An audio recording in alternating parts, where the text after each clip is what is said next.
Elvis Yadav जिन पर किन धाराओं में केस दर्ज हुआ है और कितने साल की सजा हो सकती है, ये चर्चा का विषय बना हुआ है। एल्विस यादव के खिलाफ आईपीसी की धारा 284, 289, 120 बी और वाइल्ड लाइफ प्रोटेक्शन एक्ट 1972 की धारा 9, 39, 48, 49, 50, 51 के तहत केस दर्ज हुआ है। एल्विस यादव पर जिन धाराओं में केस दर्ज हुआ है उसमें कितने साल की सजा हो सकती है। एल्विस यादव पर लगी धाराएं, आपको बता दें कि एल्विस यादव वही है जो बिग बॉस विनर और मशहूर यूट्यूबर है। एल्विस यादव फिलहाल 14 दिन की न्यायिक हिरासत में है। दरअसल रविवार को नोएडा पुलिस ने एल्विस को सांप के जहर की तस्करी के मामले में गिरफ्तार कर लिया था। पुलिस ने गिरफ्तारी के बाद एल्विस को सूरजपुर कोर्ट में पेश किया, जहां पर कोर्ट ने उन्हें 14 दिन की न्यायिक हिरासत में भेज दिया है। अब ऐसे में सोशल मीडिया पर कई लोग ये सवाल पूछ रहे हैं कि जिन धाराओं में एल्विस पर केस दर्ज हुआ है उसमें मैक्सिमम कितनी सजा हो सकती है।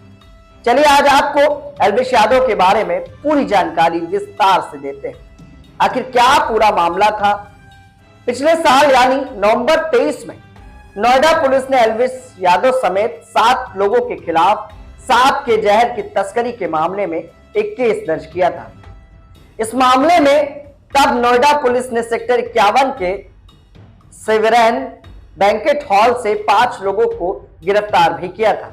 इनमें राहुल, टीटूनाथ, जयकरण, नारायण और रविनाथ थे।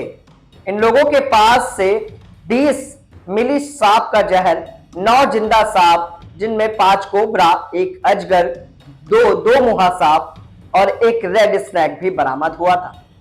उस समय कहा गया था कि इन 5 की गिरफ्तारी बीजेपी नेता मेनका गांधी की एनिमल वेलफेयर संस्था पीएफ की पहल पर हुई है। हालांकि एल्विस उस समय गिरफ्तार नहीं हुए थे।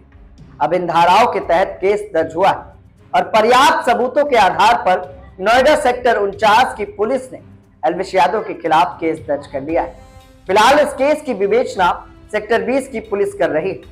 जानकारी के अनुसार एल्विस यादव के खिलाफ आईपीसी की धारा 284, 289, 120 बी और वाइल्ड लाइफ प्रोटेक्शन एक्ट 1972 की धारा 9, 39, 48, 49, 50, 51 के तहत केस दर्ज हुआ है। इसके अलावा आरोपियों से बरामद सांप के जहर की जांच के बाद इस मामले में एनडीपीएस एक्ट की बढ़ा दी गई है। इन धाराओं में कितनी सजा हो सकती है, पहले तो एनडीपीएस एक्ट को समझ लीजिए। दरअसल एनडीपीएस एक्ट यानी narcotics drugs and psychotropics substances act का इस्तेमाल किसी के खिलाफ तब किया जाता है जब मामला किसी तरह के घातक बैन ड्रग्स से जुड़ा हो। स्नैक वेंस को भी ड्रग्स की तरह इस्तेमाल किया जाता है। यही वजह है कि इस मामले में एनडीपीएस एक्ट के तहत भी मामला दर्ज किया गया है। इस एक्ट में अगर आरोप सिद्ध होता है तो आरोपी को 10 से 20 साल की सजा हो सकती है और उस पर 1 से 2 लाख रुपए का जुर्माना भी लगाया जा सकता है।